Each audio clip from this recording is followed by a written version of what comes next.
Hello everybody and welcome to Draft Day for the 2030 Major League season. As we approach the draft, this season is strange.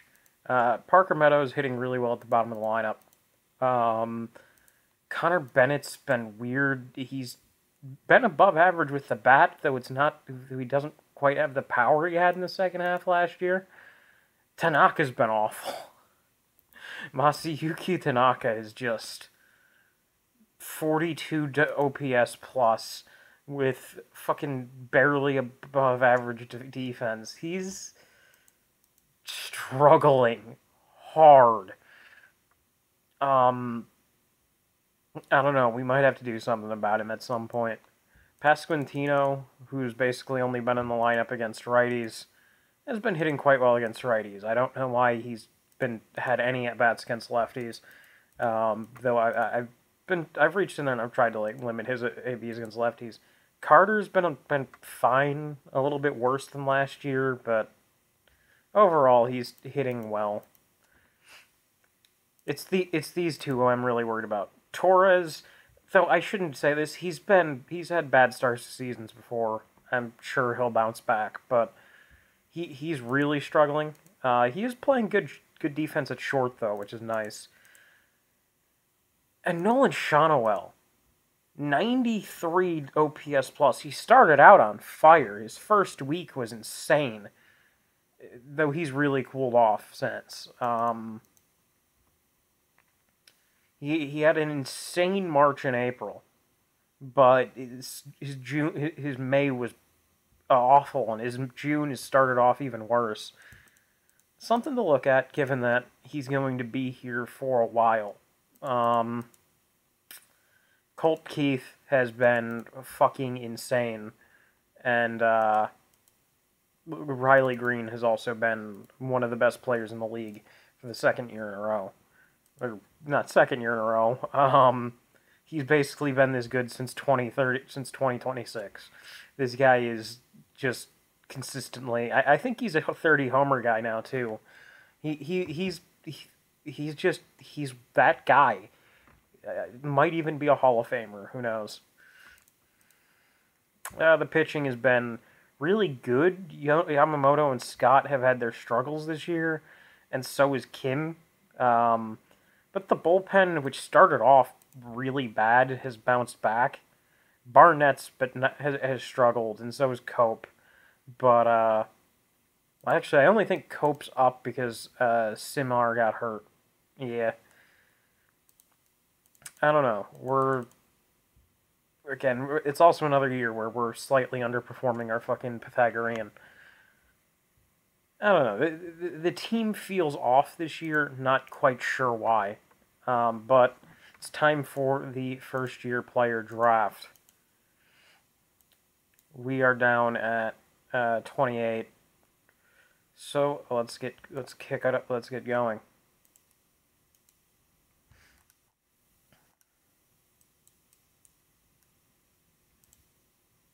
Oh wait, these are all pitchers.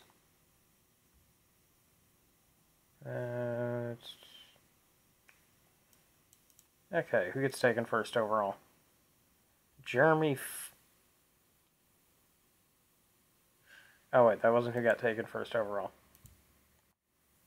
Edgar Ramirez, Billy Armand. Okay. Who is the best player available at this point? Where is it? Where is it? No relievers. So the best college player is Kurt Varlas, who I like. He's decent. Though, honest to God, we might go for a high school player. Huh. Good high school bat. Not usually the type of high school player, Israeli. I'm not touching that with a 10-foot pole, given what's going on right now. Nate Van Wright, low. I'm not, nah. This guy's got high, though he's a high school pitcher, though he seems slightly more developed than the normal high school pitcher. At that point, if I'm looking at him, I might as well just take the fucking college guy. Where is he? Where's my college pitcher?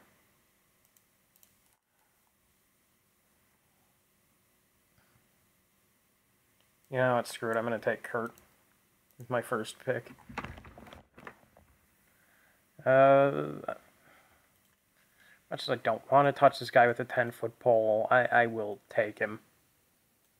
Wow, that is a massive fucking... Actually, I don't think I will. That is like an insane fucking bonus demand. I'm going to take this guy in the second. I hope Chris O'Connor sticks to the third. No, he doesn't. Two impossible signs. Okay, what a good third baseman. Not a particularly good defender, but could be a first base type. At least he says he's a third baseman. Good power, good gap. I don't know. I can't really project it, but I'm gonna at least look at it. Okay, round 3 or round 4.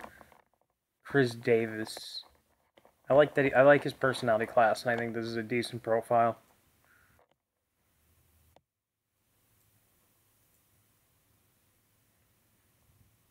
Oh wait, he's an impossible. You know what? At that point, I might as well just take the best available player.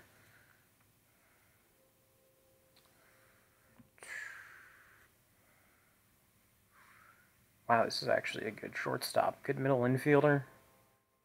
Honestly, I'm going to jump at this kid. I like this guy.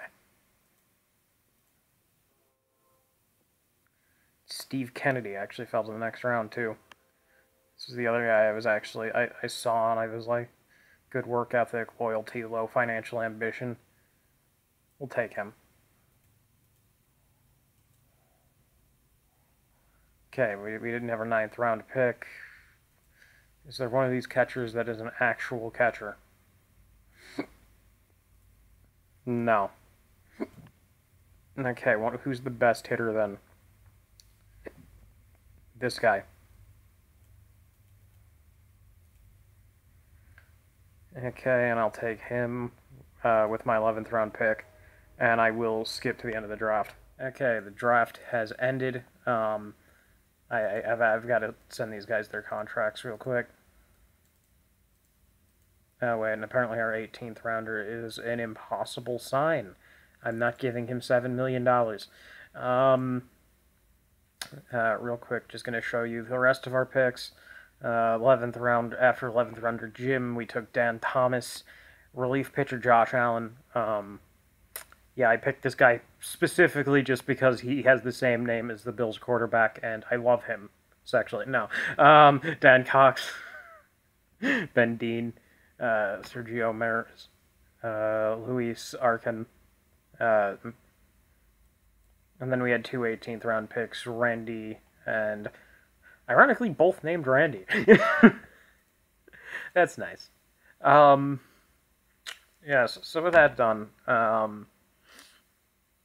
let's move on and continue on with the season. See where this takes us.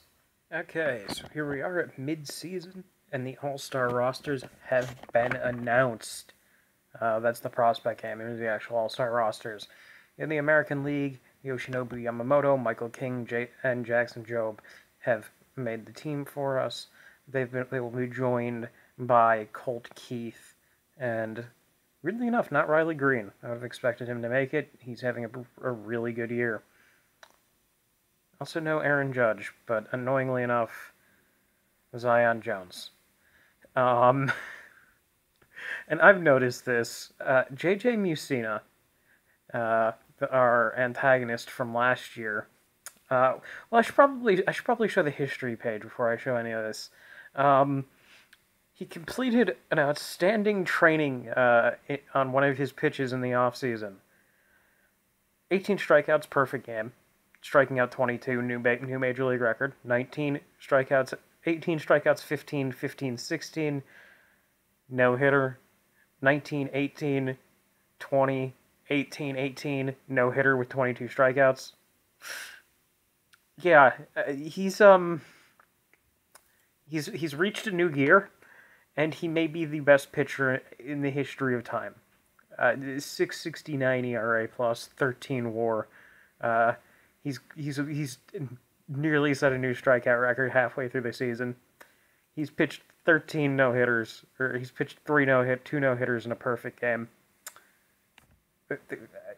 We need to bow down to our new Lord and Savior, JJ Mussina. Um, I, I am scared. I am very, very scared. So, just pencil him in for the Cy Young in the National League every year for the next 20 years. Um, Smith Shawver got Pitcher of the Month in June, and yeah, this has been your All Star update. Let's move on to the deadline. Okay, so here we are at the deadline. 9 games up on the Yankees, so we've like truly turned on the afterburners this month and kind of jetted away from the rest of the division. The offense started clicking. The pitching has been back to being elite, except for fucking Scott, who's just decided I'm going to fucking decline hard. Because that's what happens when I sign you to a big time contract. You just fucking fall off a fucking cliff. Soo Kim has also not been particularly good this year. So that's fun. Shawver's been good with his extension, though, so that's nice. Really. He's back. Like, he's fully back. He was kind of mid last year, but Shawver is back to being just an elite reliever. Well, deadline day. What are we going to do to try and improve this team? The bullpen's been mostly really good. Though, I could do with getting another reliever, particularly with how kind of disappointing RJ Cope has been, and given that we are missing our top stopper at the moment. I'll move him into stopper. Yeah, that's something that I'm considering. And Masayuki Tanaka has been bad, but I can't really move him, so I'm not going to try and replace him.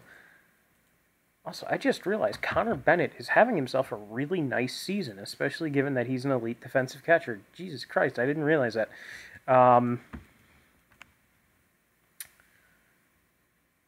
Yeah, Pasquantino's actually solidified that fucking spot. How's Dahlbeck been doing on the other side of that platoon? Not good. Not good at all. I think Arises. No, he hasn't been doing it. I could use a left-handed hitter. And maybe a reliever. Just realized it's the day before the trade deadline.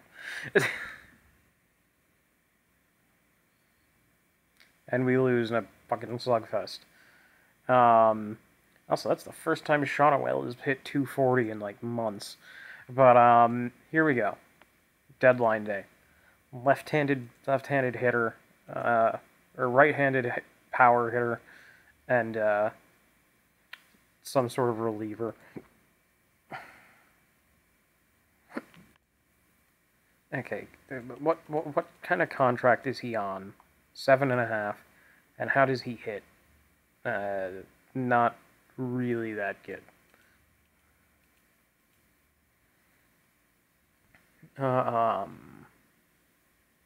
Christopher Morel might be what we're looking for, actually. Yeah, this is the type of hitter we're looking for. I'm not even gonna look at his stats. I'm assuming he hits lefties really well. Well, he hasn't hit anything really well this year. Though it's only like, how the fuck has he had 104 plate appearances against left-handed hitters this year? What? Well, that's not gonna work. About Paredes. Oh, that's what I want. That's what I want. How's he doing against lefties this year? Oh, he's fucking crushing them, too. Isaac Paredes. I don't really want to give you Sean Armstrong. I have a lot of depth at catcher, but I don't want to deal him. I actually quite like him. You can have Cardell and Tommy Roberts. That is not. Wait, why? That is not fucking Jackson Rutger, not Tommy Roberts. Because Tommy Roberts is that guy we took in the 11th round last year, who has become a fucking... He's started hitting really well. Well, okay, he falls apart every time he reaches Double-A, but... No, wait, that's... actually, he's tearing up Double-A. I'm calling him up to Triple-A. Yeah, apparently he has really good fucking speed and shit like that. Paredes, any chance I can get you to just eat the $7 million? Yes. Willing to give me some draft capital for that? 7th round's too much. 10th round, 9th round? Okay, come on, 8th round. Okay, Isaac Paredes, his whole contract for a couple of, like, mediocre prospects. Okay, I can't have the signing bonus money. I'm not too worried. That's one trade down. Okay, on to some sort of reliever. Soonwalk Go. Once again, having a good year. Well, actually, I can't really judge that until I, just see his reliever stats. Yeah, I'd say this is a good year. A few more meltdowns than I'd really like, but whatever.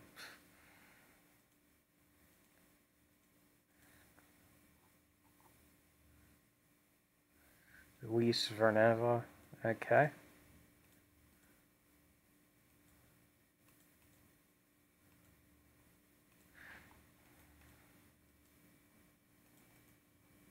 Okay, I'll split the difference. 5th round.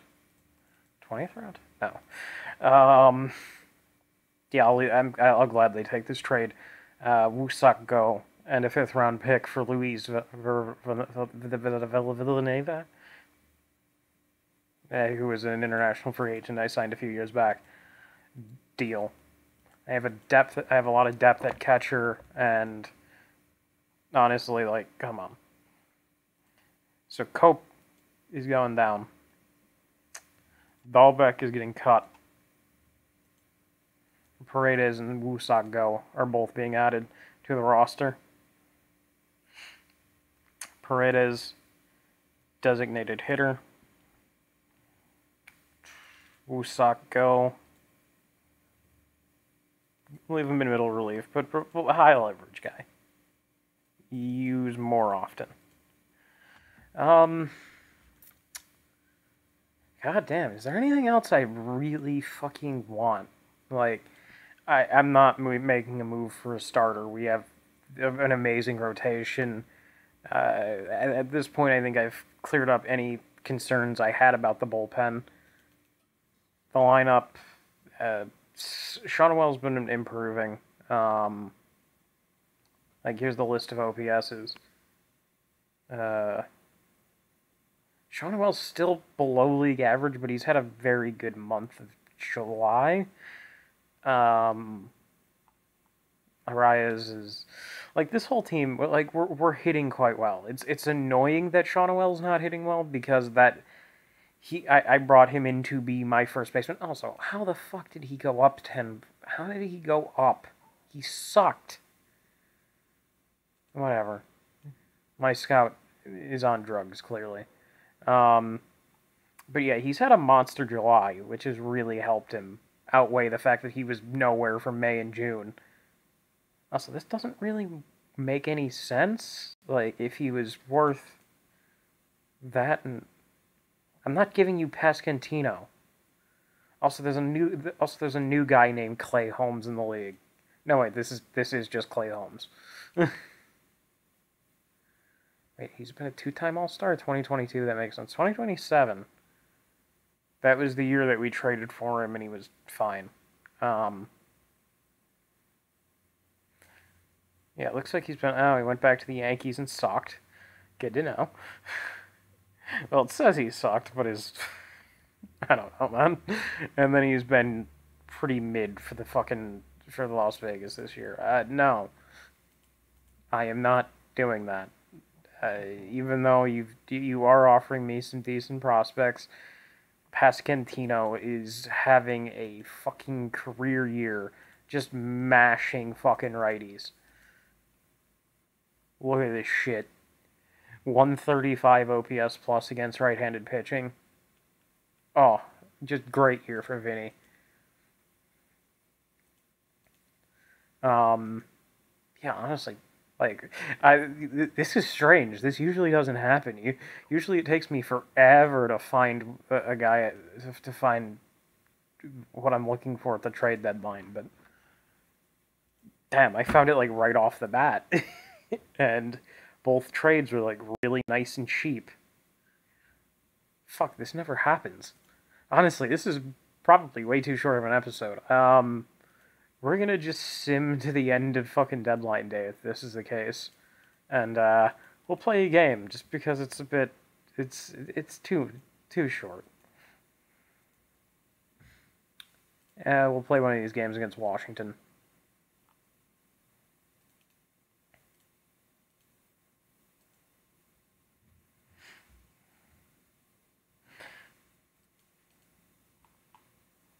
Player development update. For some reason, it just seems to think that everybody's great now.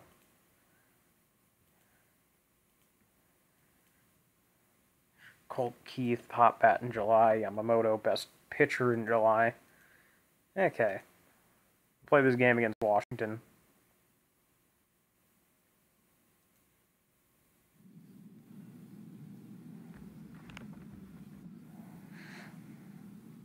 Okay. Riley Green stepping in against Pepito. And we get nothing in the first. Double for Shonowell. Into center by Parker Meadows. Shonowell will round third and score. It's 1-0 Detroit here in the first. Meadows' 55th RBI of the season.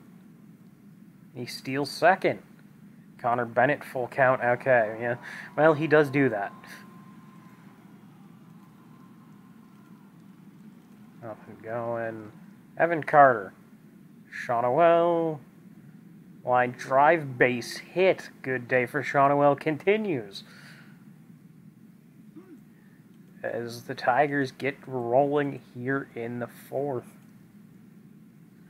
And then a triple by Pasquantino. It's 3-0. Here's Parker Meadows, full count.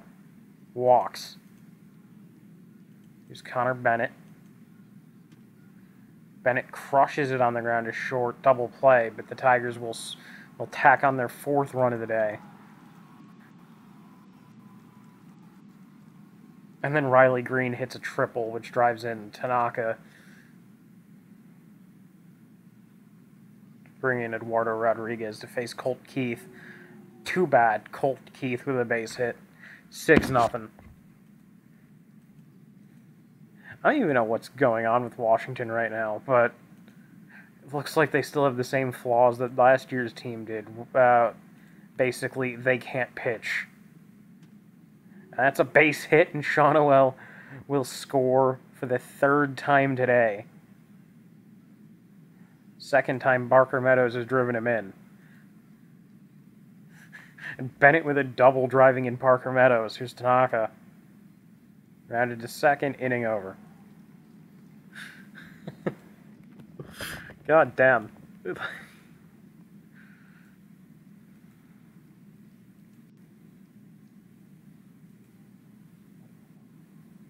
Shonowell with a fucking triple. Jesus Christ, dude. He's trying to single-handedly fix the fact that he's been missing for half the season today. The fuck is this? Is that the cycle? I just realized that might actually be a... No, wait, he needs a home run. It was Pasquantino, up the middle, base hit, 10-0. Holy shit, guys. What the fuck?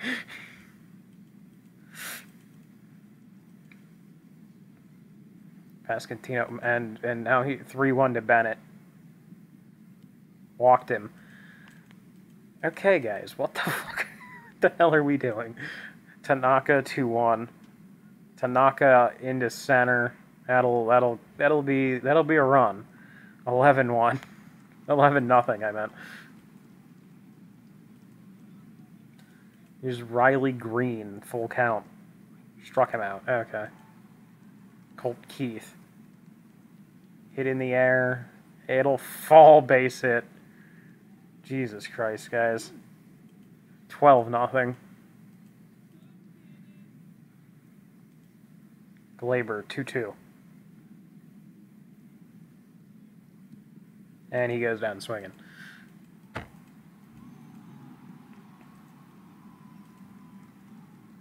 Second and third. Shawnwell again. Matt gets away. Another runs in. 13-0. Vinny. Cousin Vinny. Oh my goodness. 14-0 or 15-0 Detroit. As we've just absolutely fucking stomped all over the Nationals day. Kim. Oh God. We'll bring in. Oh. Who's up? Righty or lefty up? Righty. I don't really want to bring in Shawver. We'll bring in this guy because it's his first. Because we just acquired him. 15-0 win. But apparently it's an achievement. Shawnwell went 4 for 6 with multiple extra base hits. Jesus Christ. Doubles. Pasquantino had a double. Bennett had a double. Shawnwell had 2 doubles. Pasquantino had a home run. My God. What a fucking day. Kim went 7 2/3. Massively lowered his ERA. Fuck, guys. We just rolled. Holy crap. That's just partially been what this team has been, though, this year. We've just been dominant. And because we've been dominant, once again, lower fucking team. We have a higher fucking Pythagorean than we do actual record. What a shock. Feels like this happens every year, but a 222 run differential, highest in the league by a country mile. The closest team to us is Colorado, who really isn't having that great of a season this year. God, the NL West is a dogfight. Jesus Christ. Everybody has a positive run differential in the NL West, apparently. Like the AL Metro has a fairly competitive division in terms of positive run differentials, but nobody can fucking catch me. 9.5 over the Yankees. Shit. Anyways, thanks everybody for watching. Goodbye.